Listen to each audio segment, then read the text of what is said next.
Unbelievably, I never imagined the petty feud simmering in our quiet neighborhood over my mom's cherished garden could possibly escalate to finding military-grade landmines buried in our yard. But when the police showed me the chilling footage, HOA board members, caught red-handed on camera, planting explosives under the cloak of darkness at 2 a.m., a horrifying realization washed over me. This was never just about community standards. It was something far more sinister. How far would you go, I wondered, my blood running cold, to protect your own mother when the very people threatening her safety are the ones sworn to protect your community? I never, ever expected to become the main character in a suburban war story, but here I am. It all started 3 months ago. I'd moved back to Meadow Springs, my childhood hometown, to care for Mum, Mary, after her major heart surgery. This was the house she raised me in, the one with the cozy wraparound porch and that ancient oak tree where she'd hung my tire swing 30 long years ago. Coming home should have felt simple, comforting even. It wasn't. Barely a day after I'd unpacked the last box, a sharp, insistent knock echoed through the house. Standing on the porch was Brenda Crawford, a woman whose perfectly highlighted hair and expensive attire couldn't quite mask the icy chill in her eyes. Her smile, I noted uneasily, never reached them. "You must be Mary's son," she stated, clutching a clipboard to her chest like a shield. "I'm Brenda Crawford, the president of the Meadow Springs Homeowners Association. We need to discuss some violations." Since Mum was resting, I stepped outside, pulling the door quietly shut behind me. A knot of apprehension tightened in my stomach. "What violations?" Brenda's French manicured finger jabbed dismissively at a paper overflowing with check marks. "Firstly, the rose garden extends 8.5 inches beyond your designated property line.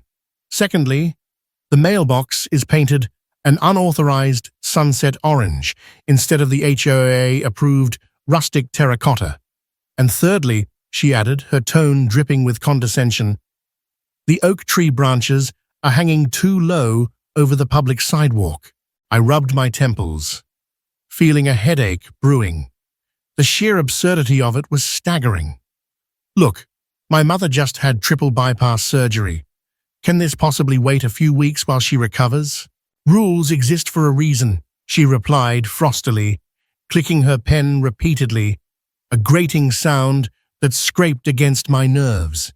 "You have precisely 7 days to correct these issues or you will face daily fines."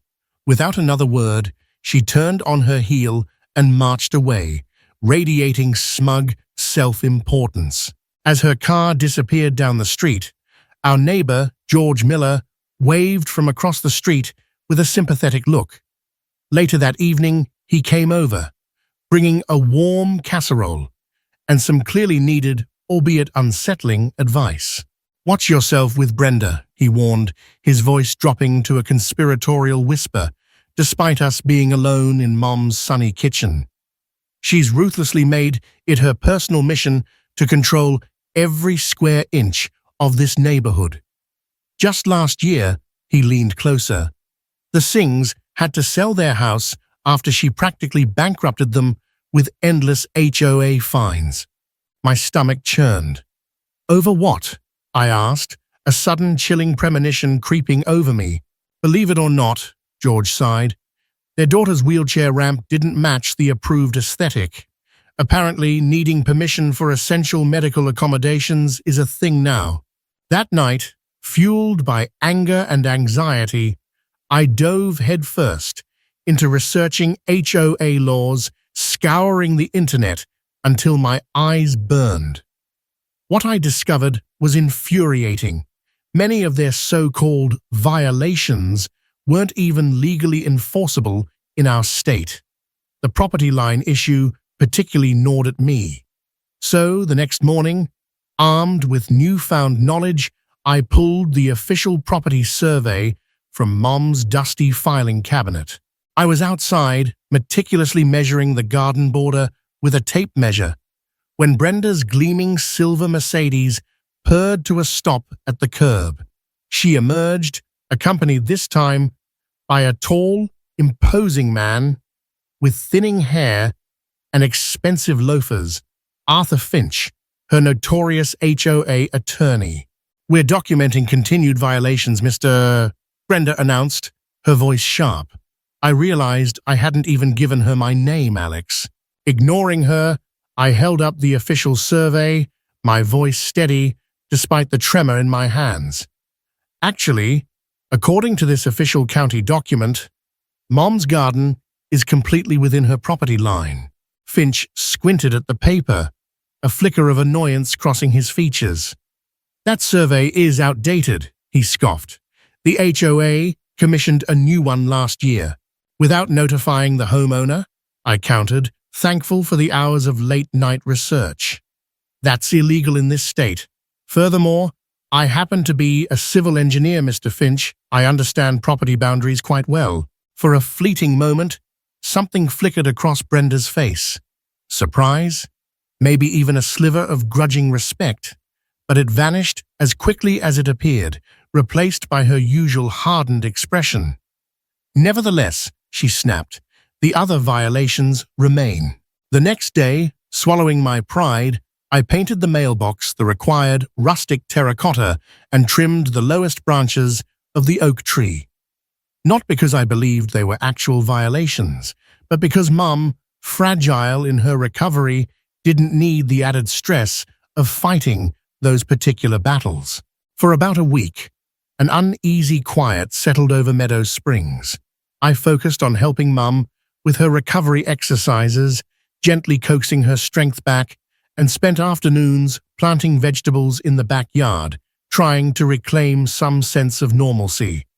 Then, one morning, I found a notice crudely taped to our front door. Emergency HOA meeting, 7 p.m. tonight.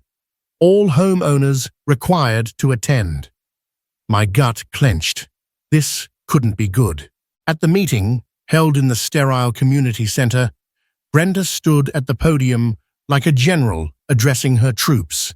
Around 50 neighbors filled the folding chairs, many looking just as uncomfortable and apprehensive as I felt. Due to recent challenges to HOA authority, Brenda began, her eyes sweeping the room before pointedly landing on me, we are implementing stricter enforcement protocols. Consequently, the board has approved hiring a dedicated compliance officer who will conduct daily neighborhood inspections. An older gentleman in the back cautiously raised his hand. How much is this compliance officer going to cost us? Dues will increase by $75 monthly, Brenda replied smoothly, as if announcing a minor inconvenience. The room immediately erupted in angry murmurs and frustrated sighs. Summoning my courage, I stood up. May I ask a question? Brenda nodded stiffly, her lips pursed. Who owns the company being hired for this compliance enforcement? Her slight hesitation spoke volumes before she answered. Finch Security Consultants is highly qualified, owned by Arthur Finch, the HOA attorney. I finished for her, my voice ringing with accusation. Isn't that a blatant conflict of interest? The meeting dissolved into chaos after that. Some neighbors quietly thanked me for speaking up, their eyes filled with a mixture of fear and gratitude. Others, however, warned me in hushed tones to stop making waves, terrified of attracting Brenda's ire. George Miller introduced me to Linda Chen, a former HOA board member who had resigned abruptly 6 months earlier.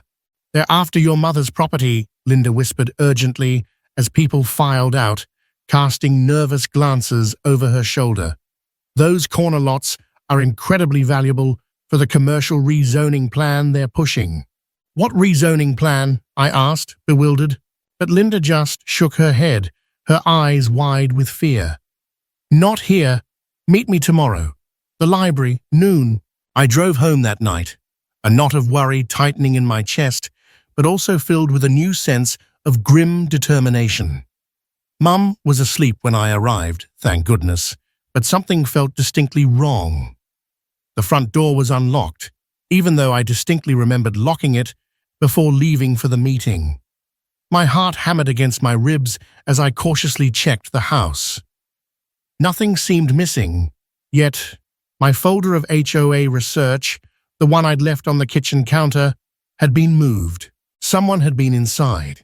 The next morning, I woke abruptly to the jarring, guttural roar of heavy machinery. My blood ran cold. Looking out the window, my worst fears were confirmed. Workers were aggressively digging up Mum's beloved rose garden, the one she'd nurtured for decades, and standing there, supervising the destruction with a triumphant, malicious smile plastered on her face, was Brenda Crawford. I bolted outside, still in my pajamas, fury surging through me. "What the hell are you doing? Stop this immediately!" "Implementing corrections as per HOA bylaws," Brenda replied coolly, thrusting a document into my hand. "This grants us the right of access to remedy violations after the designated grace period expires." "I showed you the survey. This land is ours. This is illegal trespassing," I yelled, desperation creeping into my voice.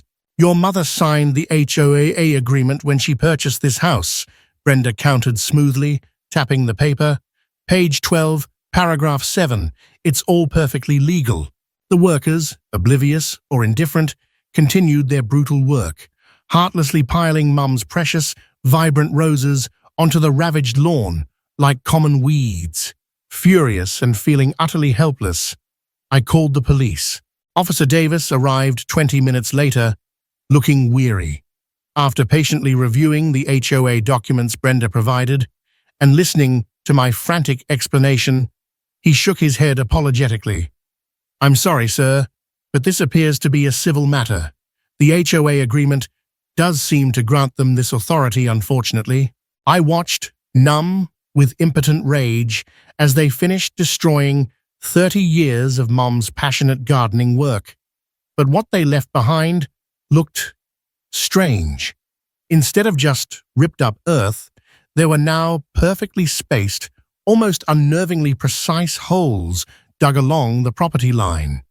Each hole was quickly filled with something I couldn't quite identify before they hastily covered them with fresh topsoil. "Drainage improvement," Brenda explained curtly, without me even asking, her eyes glinting with something unreadable. "A preventative measure." It sounded hollow, rehearsed. That night, Mum cried heartbrokenly over her ruined roses. I promised her we'd replant them, though we both knew deep down it wouldn't be the same. The original bushes had been planted the year I was born, tiny saplings mirroring my own growth.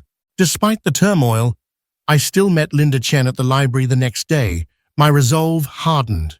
She didn't waste time spreading maps and official-looking documents across the table.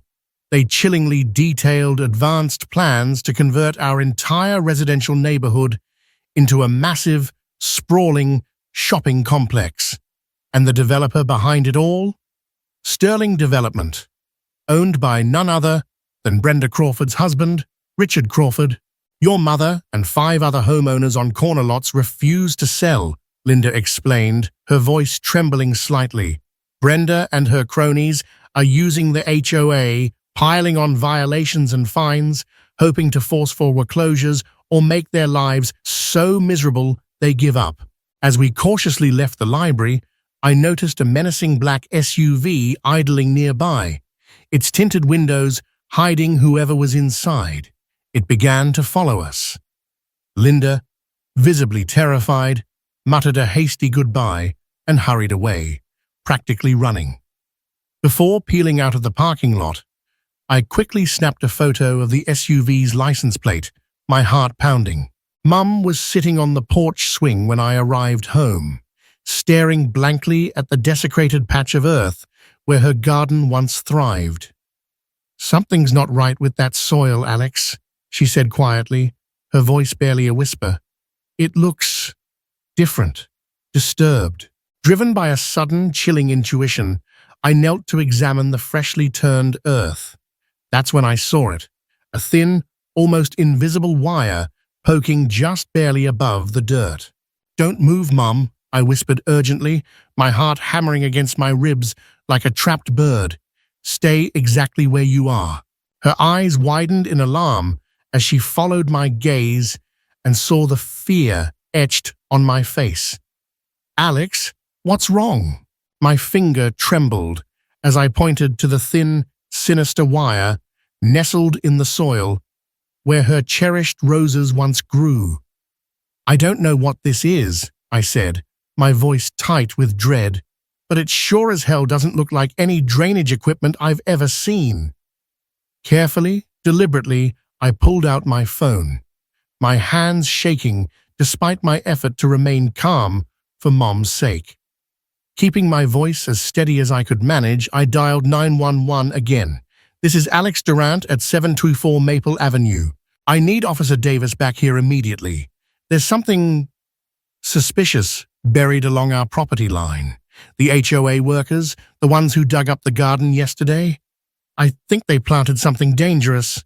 While we waited, the longest minutes of my life, I gently helped Mum inside, her face pale and drawn. Then, heart pounding, I returned outside, meticulously taking photos of the sinister wire and the disturbingly methodical pattern of the disturbed soil. Those perfectly spaced holes suddenly seemed chillingly precise, almost military in their execution. Officer Davis arrived quickly, this time accompanied by a taller, older officer with a weathered face and eyes that seemed to hold the weight of years on the force. "Sergeant Miller," the senior officer introduced himself curtly, "show us exactly what you've found, son." His voice was calm, but carried an undeniable authority, the sound of someone who'd seen too much to be easily rattled. I pointed a trembling finger toward the almost invisible wire. Sergeant Miller knelt, his eyes sharp, examining it closely without touching anything. His expression shifted instantly, hardening into a look of grim recognition that sent ice water through my veins. "Davis, get back to the cruiser," he ordered sharply, his voice suddenly tight. "Call the bomb squad and get the houses on either side evacuated, now." My mouth went instantly dry. "Bomb squad?" Sergeant Miller stood slowly, placing a firm, steadying hand on my shoulder. "Sir," he said, his gaze intense, "I spent 2 tours in Afghanistan. That right there looks like a trigger wire for an explosive device. Someone, Mr. Durant, has planted something lethally dangerous on your property." The next hour unfolded in a surreal, terrifying blur. Police cars materialized, blocking off our entire street with flashing lights. Men in heavy, cumbersome protective gear, the bomb squad, began carefully, painstakingly digging where I had pointed.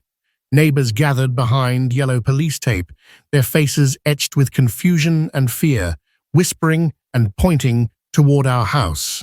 Through my living room window, Mum and I watched in horrified silence, clinging to each other, the reality too dreadful to fully comprehend.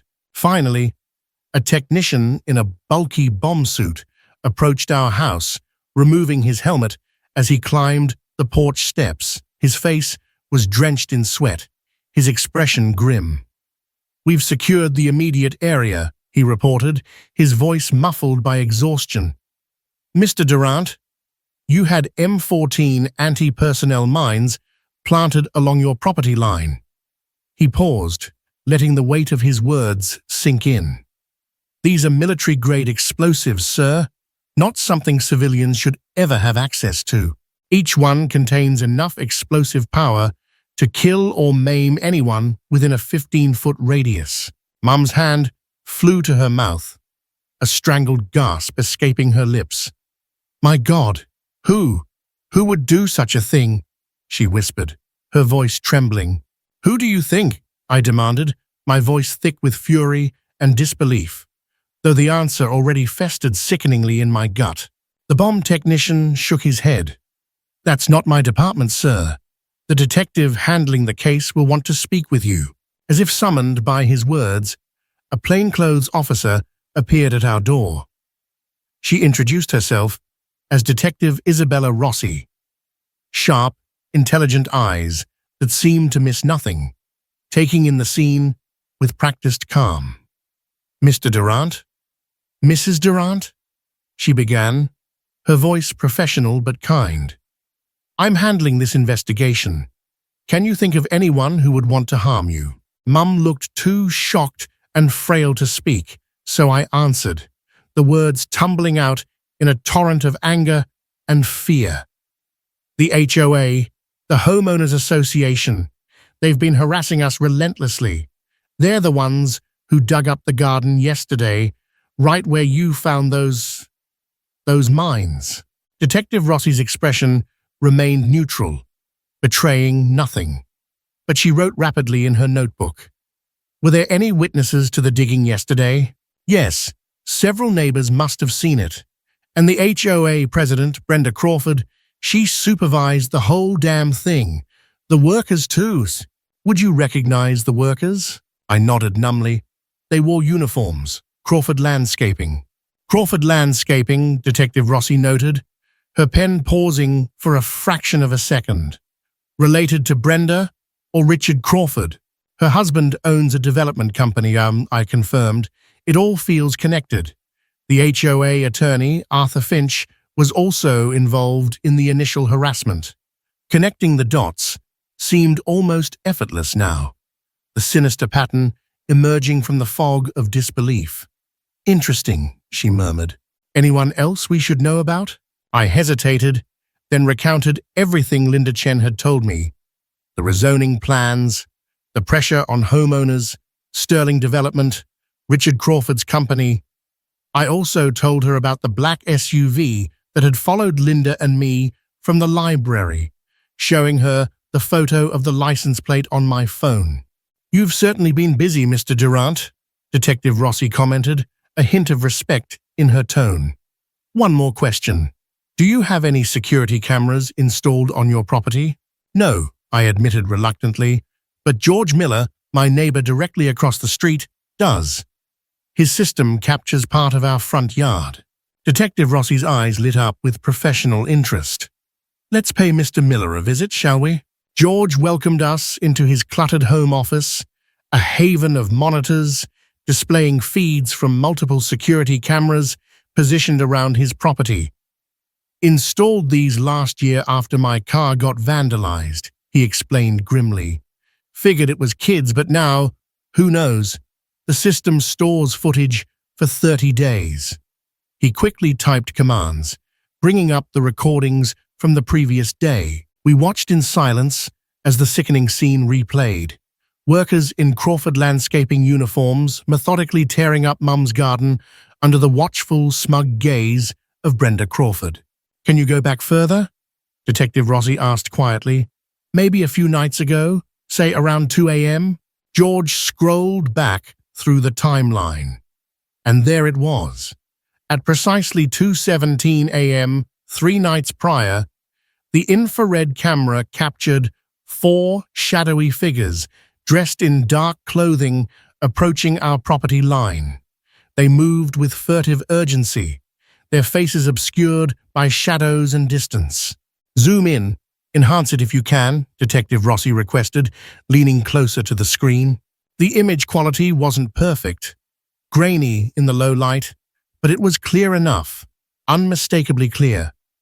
We could identify Brenda Crawford, her severe profile sharp even in the gloom.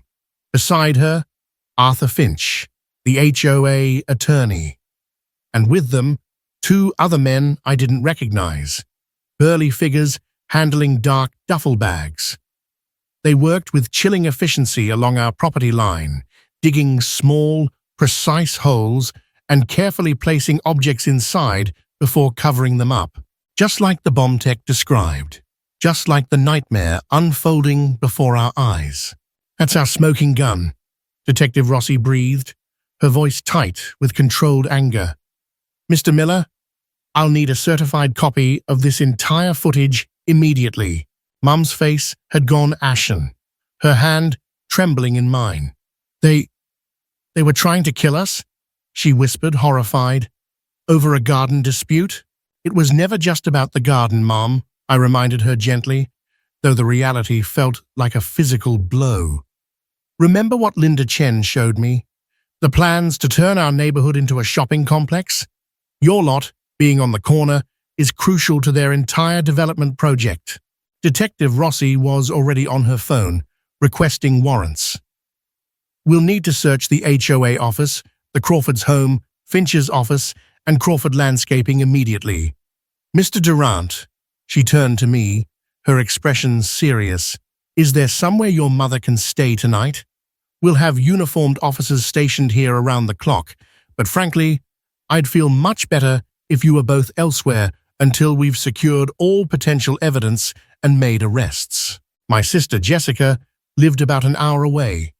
Relief washed over me when she answered, instantly agreeing to take Mom without hesitation after I choked out a frantic, abbreviated version of events. After Mum left, shaken but safe with Jessica, Detective Rossi showed me something else the bomb squad had discovered. A crumpled map, carelessly left behind in one of the duffel bags the suspects had dropped in their haste.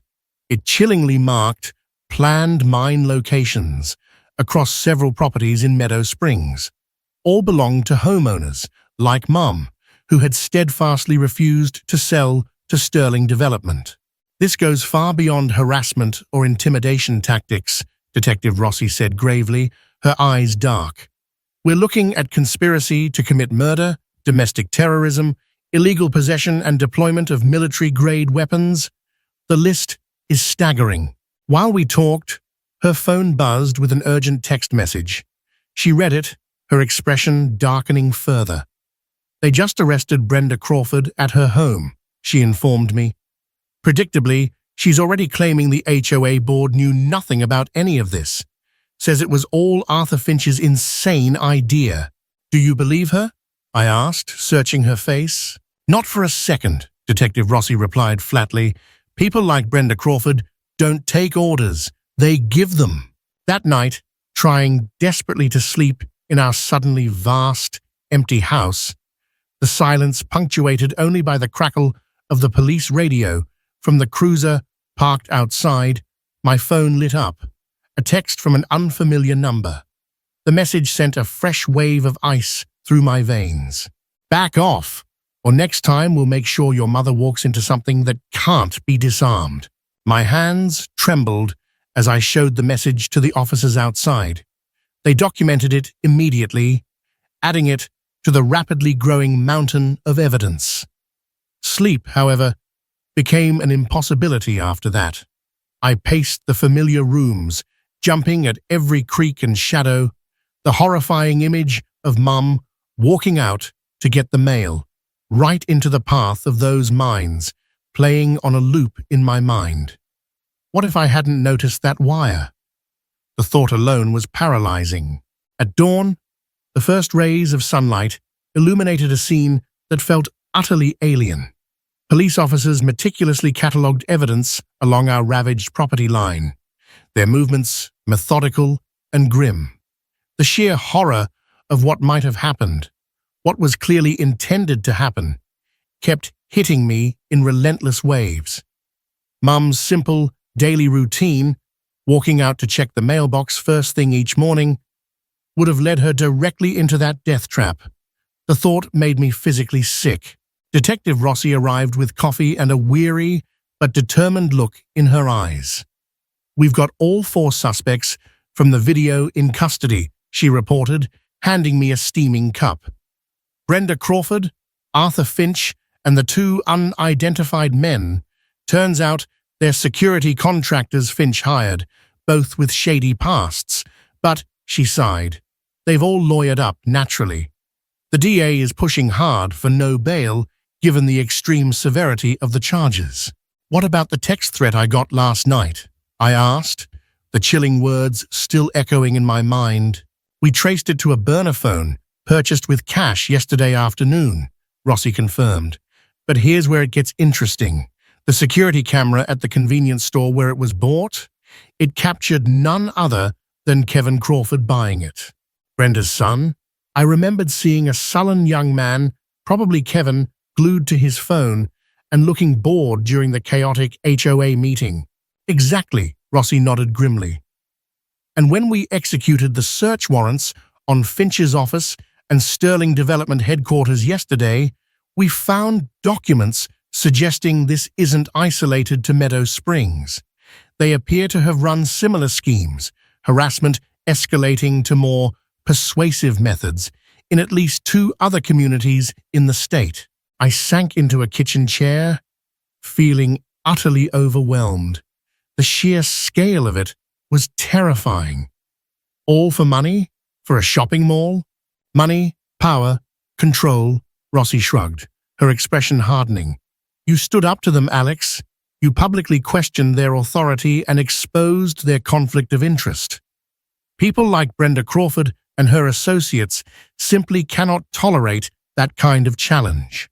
Just then, the doorbell rang, making me jump.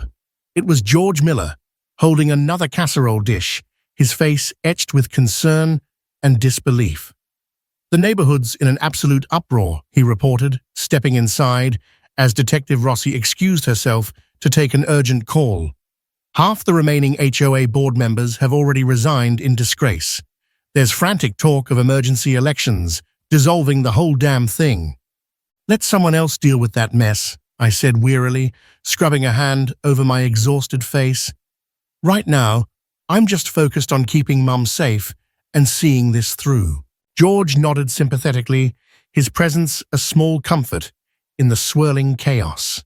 A moment later, Detective Rossi returned, her expression even more serious than before.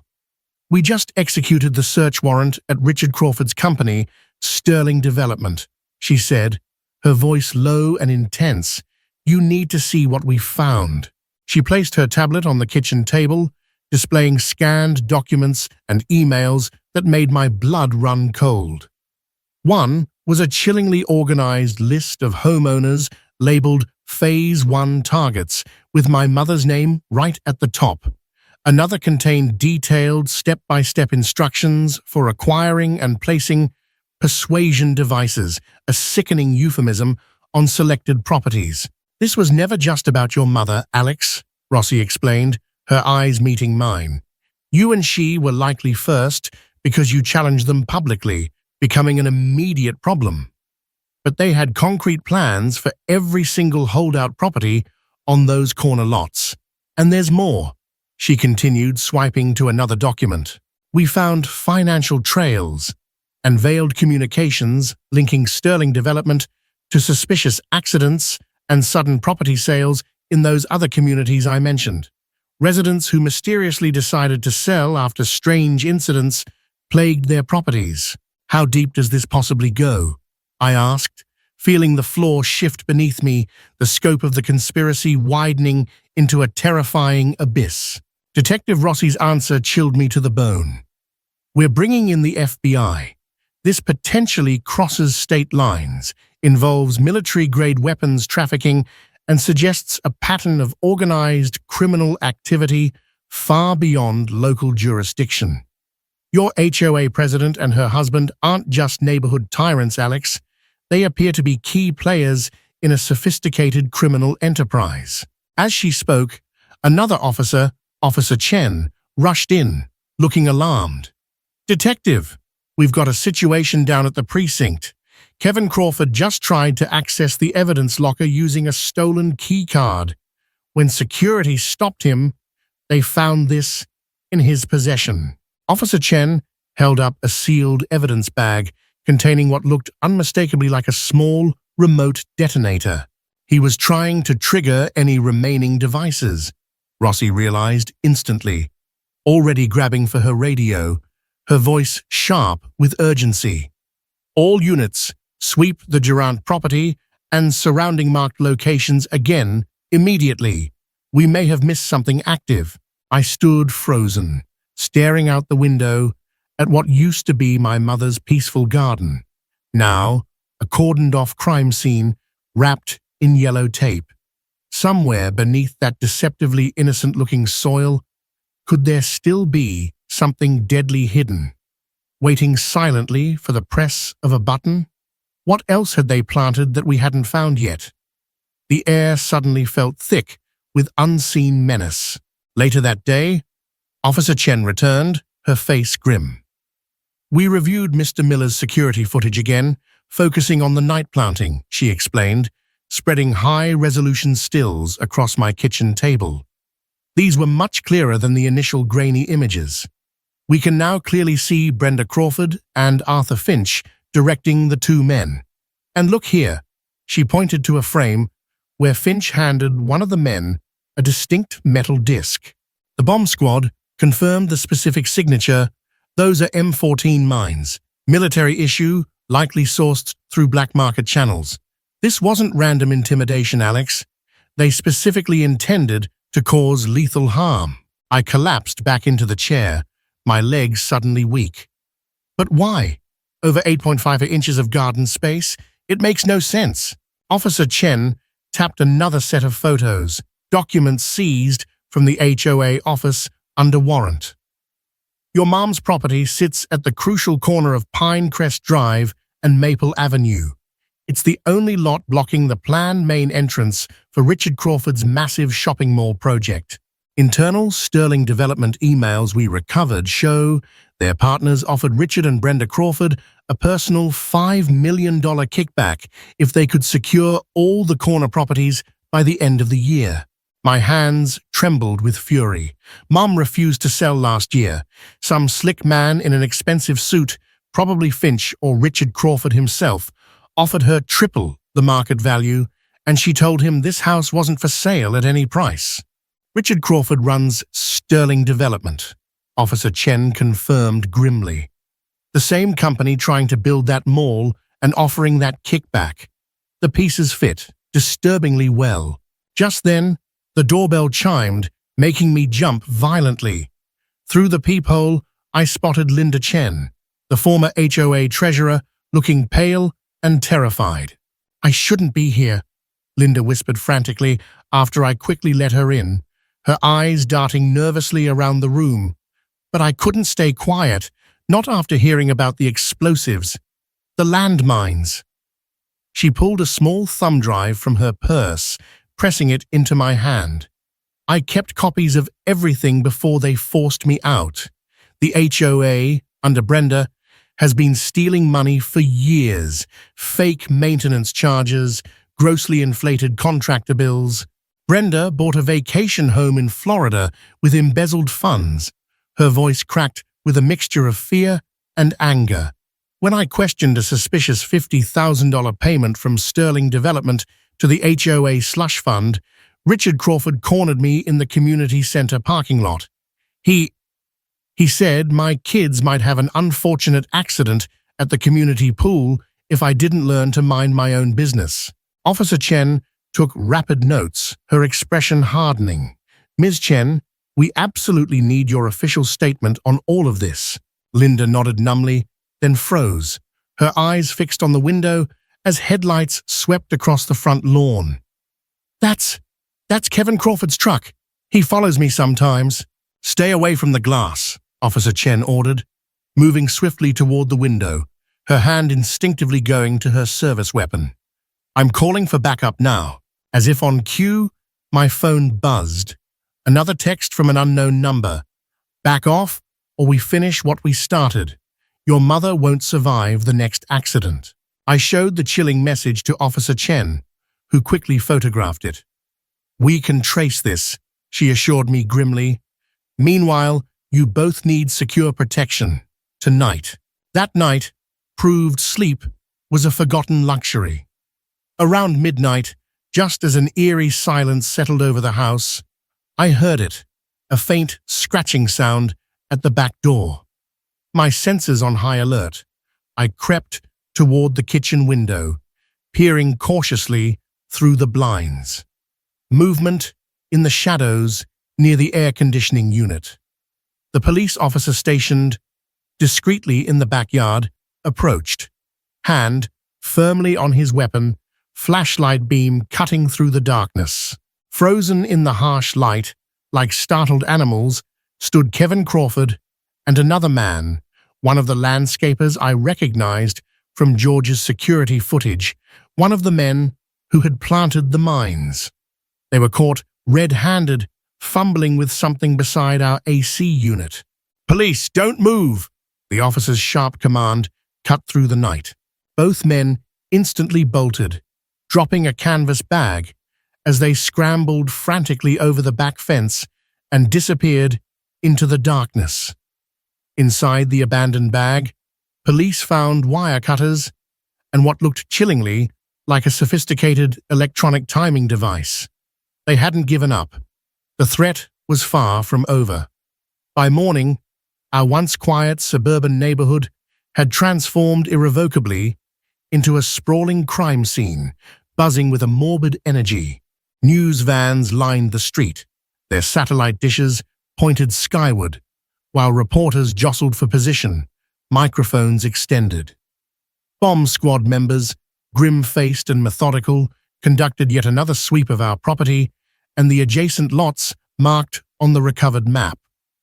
My phone wouldn't stop ringing, calls and texts flooding in from neighbors I hadn't spoken to in years, their voices a mixture of shock, fear, and newfound solidarity.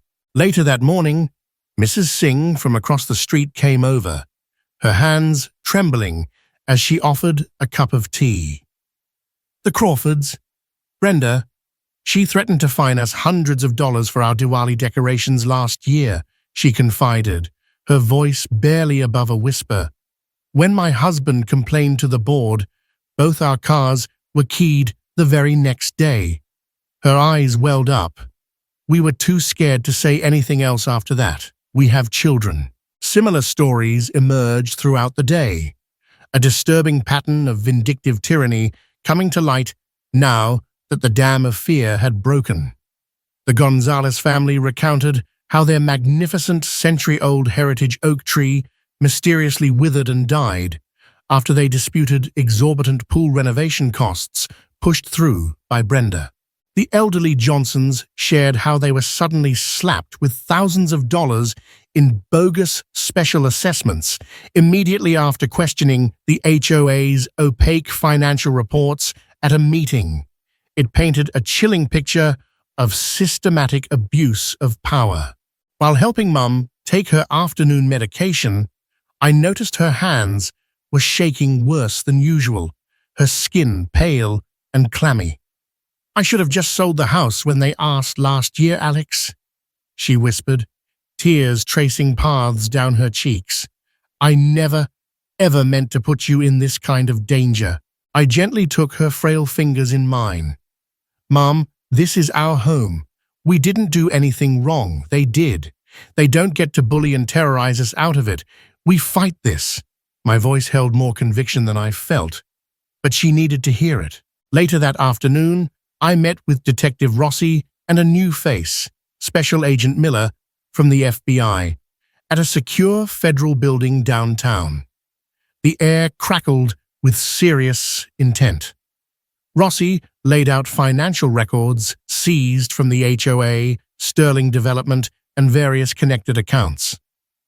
"The rabbit hole goes even deeper than we initially thought, Alex," Agent Miller stated gravely, pointing to complex flow charts. "We're looking at multiple shell companies, offshore accounts, evidence of systematic money laundering, likely tied to larger criminal organizations. This wasn't just about Richard Crawford's mall project. This HOA was potentially a front, but they're just neighborhood busybodies turned nasty," I stammered, struggling to reconcile the image of Brenda Crawford complaining about mailbox colors with sophisticated international crime.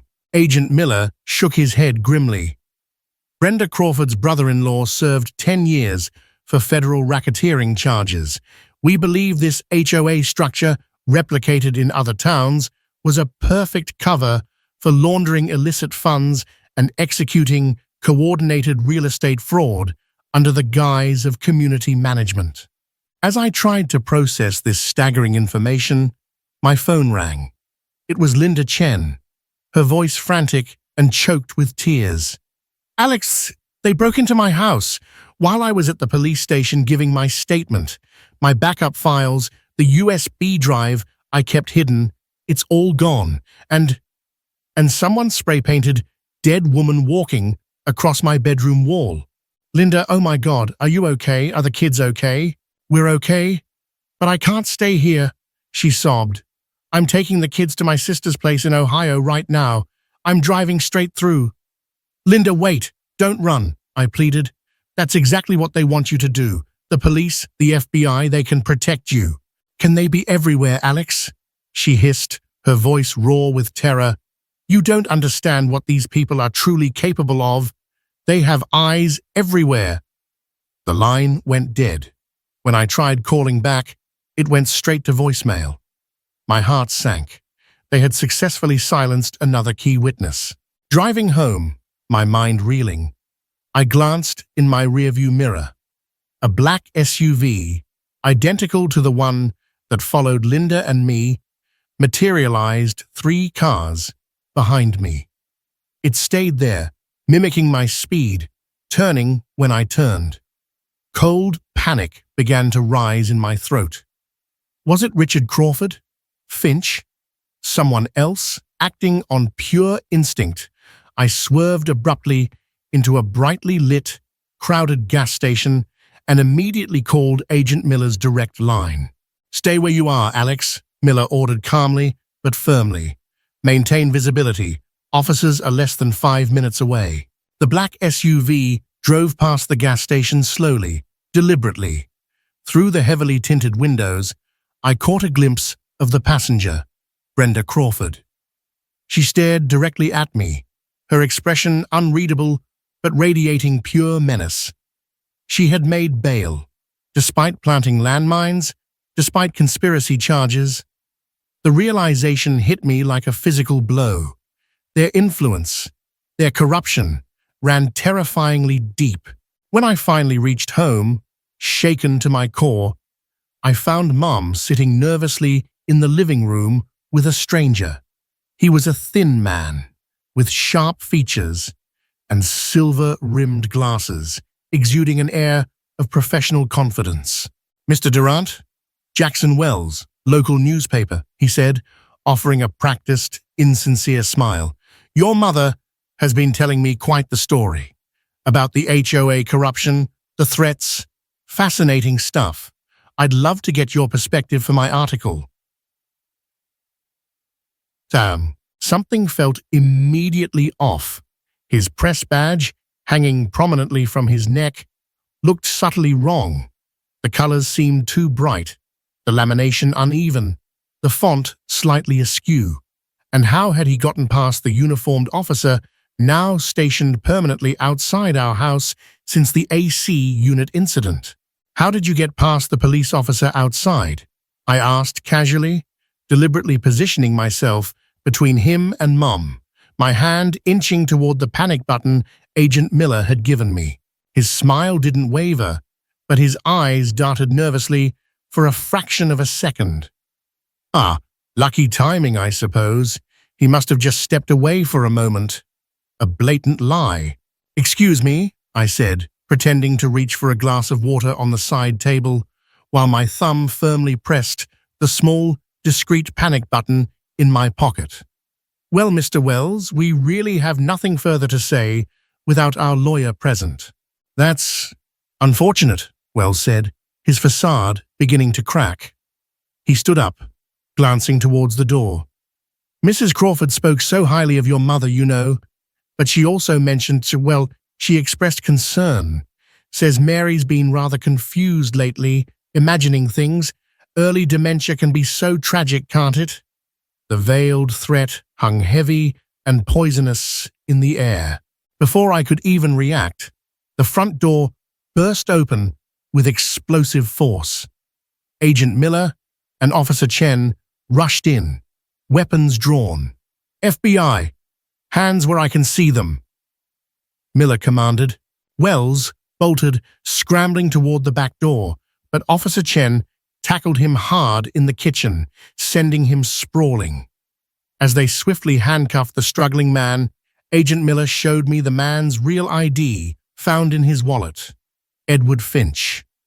Arthur Finch's brother, also known, according to Miller, for specializing in intimidation and witness dissuasion. The Crawfords and Finch's insidious web of lies, corruption, and violence was rapidly unraveling, but the danger felt more intense, more personal than ever. Who else was entangled in this? And what desperate lengths would they go to next to silence us for good? Bold, red letters flashed across my phone screen, jarring me back to the ugly reality. Emergency HOA meeting, attendance mandatory, 7 p.m. tonight. My heart hammered against my ribs. Another one? After everything? I immediately showed the message to Agent Miller. Perfect timing, Miller said grimly, sliding a tiny, almost invisible microphone across the table. Wear this. We'll have plainclothes officers inside and securing the perimeter, but we need solid, undeniable evidence of ongoing threats or conspiracy acknowledged by Brenda herself. Her bail restrictions are loose, thanks to a compromised judge we're also investigating. Mum grabbed my arm, her eyes wide with sheer terror. Alex, don't go, please. They planted bombs on our property. What else might they try to do in a public meeting? I hugged her gently, trying to project a calm I didn't feel. Mom, that's exactly why I have to go. If we hide now, if we let them intimidate us into silence, they win. We have to see this through. The community center buzzed with a palpable nervous energy as I slipped into a seat near the middle rows later that evening. Neighbors whispered in tense clusters, many pointedly avoiding eye contact with me, clearly torn between fear and outrage. I spotted Agent Miller, dressed casually near the back exit, and recognized two other undercover officers positioned strategically around the room. The air was thick with apprehension. At precisely 7 p.m., Brenda Crawford strode confidently to the podium, adjusting the pearls around her neck, her expression radiating practiced composure under the harsh fluorescent lights. Her husband, Richard, and 3 other remaining loyal board members sat behind her like stone-faced sentinels. Thank you all for coming on such short notice, Brenda began, her voice dripping with faux sincerity, honey-sweet, and utterly chilling. As you know, our cherished community has unfortunately been subjected to some troubling and baseless allegations in recent days. My blood boiled as she continued, weaving a narrative of victimhood, portraying herself and the board as misunderstood guardians of Meadow Springs, tragically targeted by malicious rumors stemming from a simple misunderstanding about my mother's garden. Furthermore, she continued, shuffling papers with an air of great importance, in reviewing historical records, we've discovered that certain property lines were, regrettably, incorrectly mapped decades ago. Significantly, several corner lots, including the residence of Mary Durant, actually encroach on designated community land by quite significant margins. Gasps and shocked murmurs rippled through the crowd. Brenda offered a thin, predatory smile. However, the board has generously decided, in the spirit of neighborliness, to offer these affected homeowners a special buyout program at fair market value, rather than pursuing costly legal remedies for this long-standing encroachment. The audacity was breathtaking, a thinly veiled threat disguised as generosity. I couldn't stay silent another second. Is that what this has always been about? I stood up, my hands shaking, but my voice clear and loud, amplified by adrenaline and righteous anger. Stealing my mother's property, you planted landmines in her garden, military-grade explosives that could have killed children, pets, anyone walking by. The room exploded. Shocked voices overlapped as neighbors jumped to their feet, some instinctively backing away from me as if I were the source of danger, others shouting confused, angry questions at Brenda and the board. Brenda's mask of civility finally cracked, her face hardening into a vicious snarl. That's absolutely preposterous. Slander. We would never. We have it on video, I interrupted, my voice carrying over the chaos. George Miller's security cameras recorded everything. You, Arthur Finch, and your thugs digging in our garden at 2 a.m. The police have the footage. They have the bombs. Suddenly, Richard Crawford lunged toward me from behind the podium, his face purple with uncontrolled rage. You interfering brat! You should have just taken the hint and left when you had the chance. But Agent Miller moved with surprising speed, intercepting Richard and restraining him forcefully as other officers converged instantly on the podium. This meeting is adjourned. Immediately, Brenda shouted frantically, trying to gather her papers and retreat toward a side door, panic finally flashing in her eyes. But Agent Miller stepped directly into her path.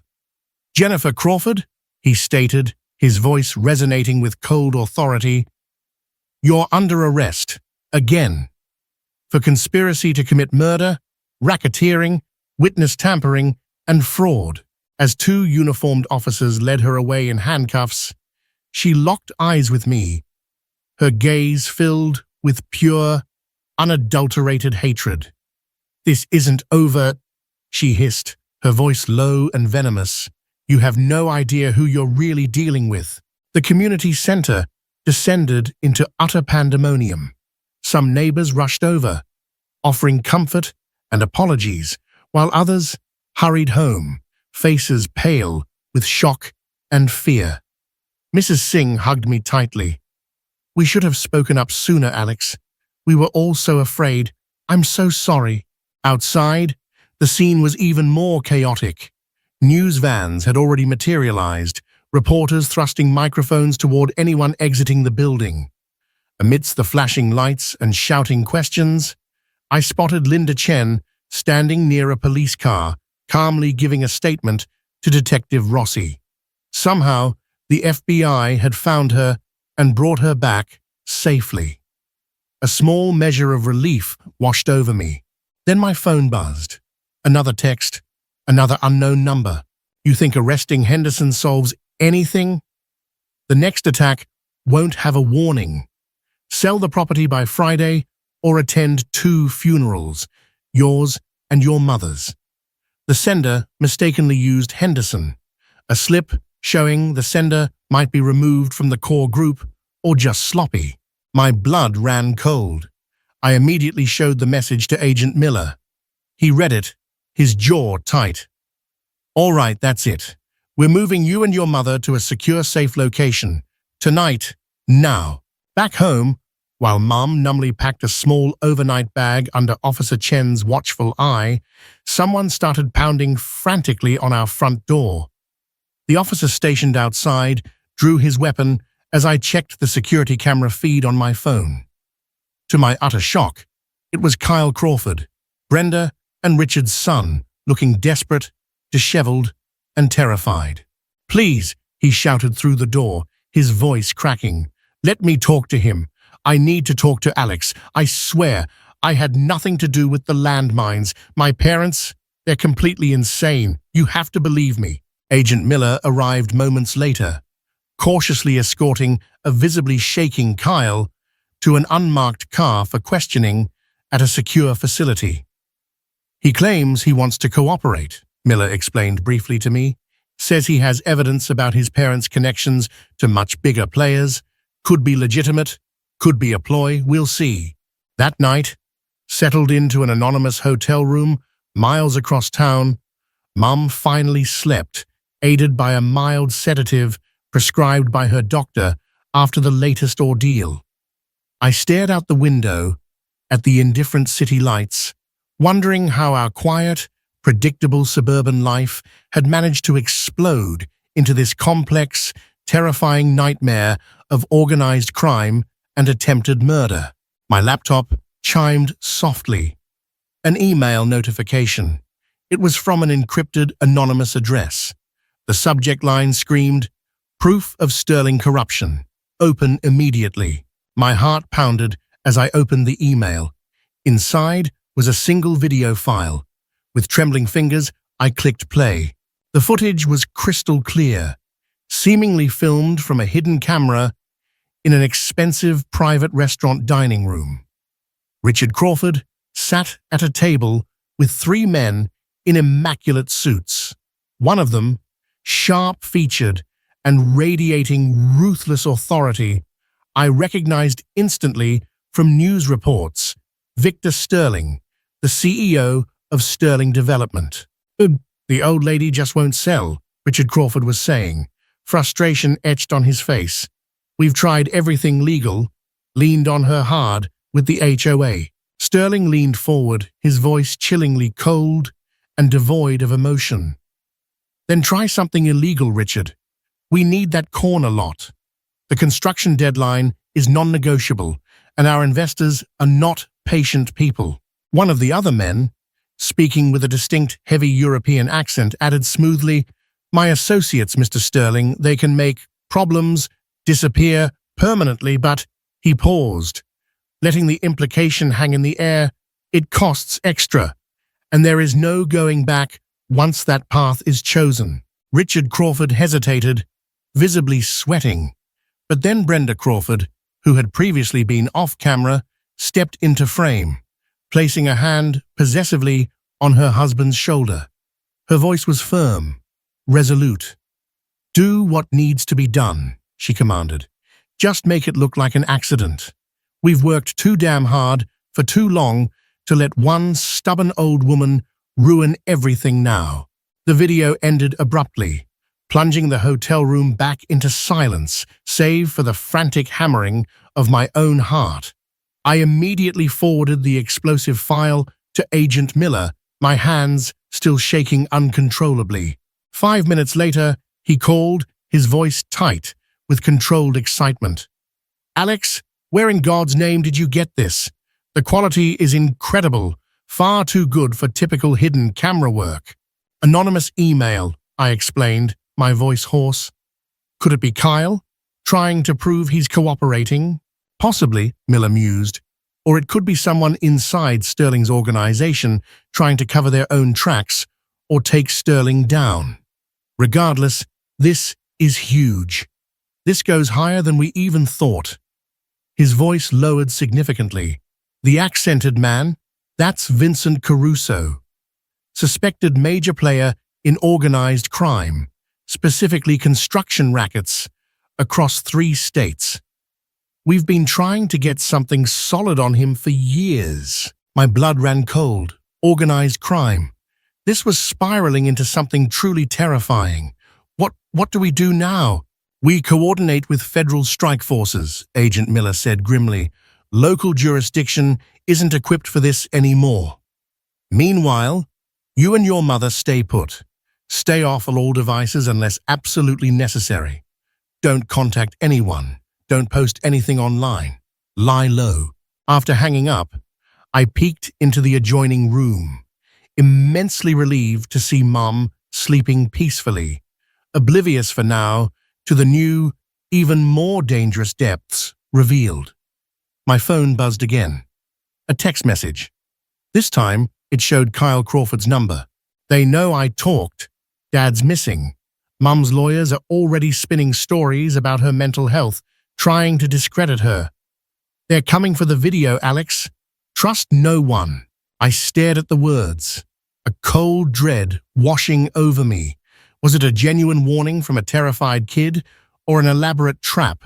Outside, a car door slammed shut in the supposedly secure hotel parking lot. Then another. My instincts screamed. I crept silently to the window, carefully peering through a crack in the heavy blackout curtains. 3 men, dressed in dark clothing, were walking purposefully, silently, toward the hotel entrance, their hands ominously hidden inside their jackets. How? How had they found us so quickly? Who could have possibly leaked our location? Panic surged. I grabbed Mom's essential medications and my laptop, then gently but urgently shook her awake. Mom, wake up. We need to move, now. What's happening? She mumbled, disoriented from the sedatives. I think we're in danger, I whispered urgently, helping her into her robe. my eyes darting toward the hotel room door. "We need to use the back service stairs quickly." As we slipped silently into the dimly lit hallway, the elevator at the far end dinged softly. I heard muffled male voices, then quick, heavy footsteps moving rapidly in our direction down the corridor. The red exit sign marking the stairwell door seemed miles away. Would we reach it in time?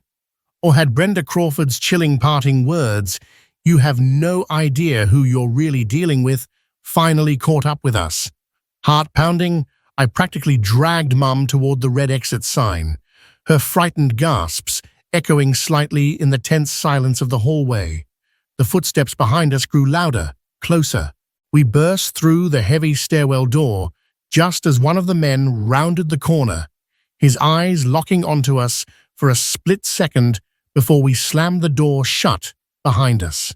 We stumbled down the echoing concrete stairs, flight after flight, driven by pure adrenaline. Mum, despite her frailty and the lingering effects of the sedative, kept pace, her hand gripping mine like a vice. We burst out of the stairwell into the cool night air of the service alley behind the hotel, sucking in ragged breaths. Lights flashed at the end of the alley. Agent Miller's backup, alerted by my panic button and Kyle's warning, arriving just in the nick of time. We scrambled towards them, finally safe. "They found us," I choked out to Agent Miller as he bundled us quickly into an unmarked car. "They were in the hotel." Miller nodded grimly, speaking urgently into his radio, coordinating the apprehension of the men still inside. The following days were a whirlwind, mostly spent in secure federal facilities while the FBI executed a massive, coordinated takedown operation fueled by the anonymous video, Kyle Crawford's detailed testimony, given in exchange for protection and a plea deal, and the mountain of evidence painstakingly collected over the preceding weeks. Then came the news, breaking like a dam bursting. It started with a 3:00 a.m. phone call. Not a threat this time, but a heads-up from Agent Miller. "Turn on the news, Alex." Blinking awake in yet another anonymous room, I fumbled for the TV remote. Breaking news banners flashed across every major channel. FBI agents were raiding homes and offices throughout Meadow Springs and across the state. We watched, stunned, as a disheveled Brenda Crawford, screaming about her rights and powerful friends, was escorted from her mansion in her silk bathrobe. Richard Crawford attempted to flee, but was tackled dramatically on his sprawling front lawn. Arthur Finch surrendered meekly at his law office. The biggest shock, however, came from the raids on Sterling Development's gleaming corporate headquarters. Agents discovered a hidden room, a veritable command center, filled with duplicate HOA records from neighborhoods across 3 states, all meticulously detailing the same sinister pattern: harassment, property devaluation, suspicious accidents, and ultimately forced sales or coerced abandonments. By noon that day, the dominoes had fallen with breathtaking speed. Arrest warrants were served on 12 current and former HOA board members from various communities, 5 top Sterling Development executives, including the infamous CEO Victor Sterling himself, the ruthless Vincent Caruso, apprehended trying to board a private jet, 3 compromised judges, 6 local police officers, and, to audible gasps from the press corps watching live, District Attorney Thompson, implicated in quashing investigations and accepting bribes. A week later, Agent Miller confirmed it was safe for us to return home. As we drove slowly down Maple Avenue, neighbors lined the street, tentatively at first, then breaking into applause. Many held handmade signs, "Welcome home, Mary and Alex. Meadow Springs stands with you. We believe you." "Oh, Alex," Mum whispered, tears streaming down her face, this time tears of relief and gratitude. "I didn't know we had so many friends." "They were just afraid to speak up before, Mum," I explained, feeling a warmth spread through my chest. Sterling and the Crawfords had everyone terrified. Linda Chen, looking years younger with the weight of fear lifted, appeared at our door later that day, casserole in hand. It seemed to be the neighborhood's preferred method of communication. The FBI found meticulous records, she reported, beaming. Over 60 families across the state who were illegally forced out of their homes by Sterling's tactics. Class action lawsuits are already being filed. We're going to bankrupt them before the criminal trials even finish. Officer Chen, one of the few local officers untouched by the scandal and now working closely with the FBI task force, stopped by later with an update. Brenda Crawford is singing like a canary trying to reduce her sentence, she told us. Claims the whole landmine idea came directly from Victor Sterling. Apparently, it was a tactic he'd used successfully or almost successfully once before in another state. 2 weeks later, we attended an emergency neighborhood meeting. The remaining residents voted unanimously to dissolve the corrupt HOA charter entirely. In its place, they created a simple, transparent neighborhood council with strict term limits and mandatory public financial disclosures. And, George Miller announced with a grin, my first motion is to nominate Mary Durant to head the new volunteer gardening committee. As Mum blushed beautifully beside me, the vote was immediate and unanimous. As spring blossomed, so did Mom's health. The crushing stress, it turned out, had been far worse for her condition than the surgery itself. Her replanted roses, nurtured by neighbors and thriving under her care, bloomed spectacularly, their branches spreading slightly, defiantly, beyond our official property line. This time, however, neighbors only stopped by to admire them and ask for cuttings. When the federal trial began months later, we watched the proceedings from home, finding a strange sense of closure in seeing Sterling, the Crawfords, Finch, Caruso, and their web of co-conspirators facing a barrage of charges: racketeering, conspiracy to commit murder, attempted murder, fraud, money laundering, illegal weapons possession. The list went on. You know, Alex, Mum said one afternoon, peacefully watering her vibrant flowers, what I still don't quite understand is why.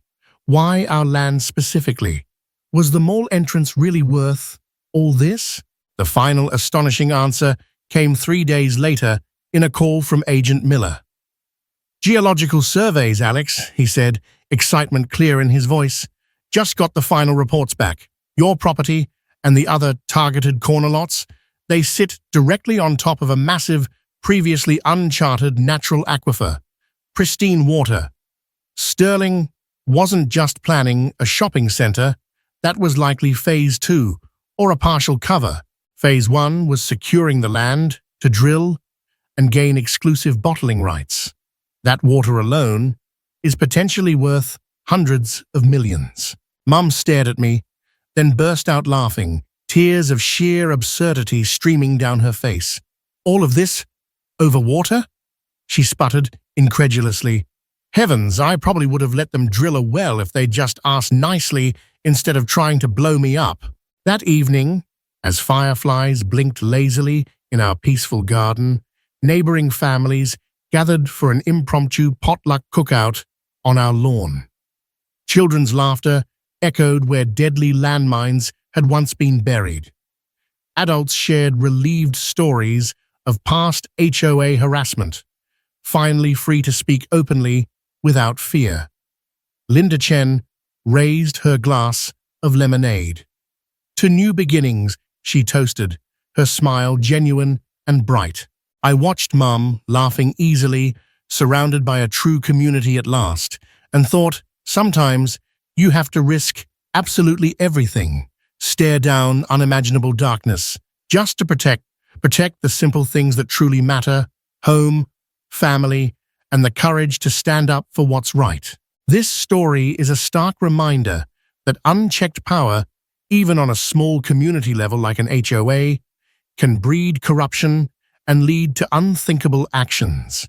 It highlights the critical importance of vigilance, transparency, questioning authority, and the incredible power of community solidarity in the face of intimidation and injustice.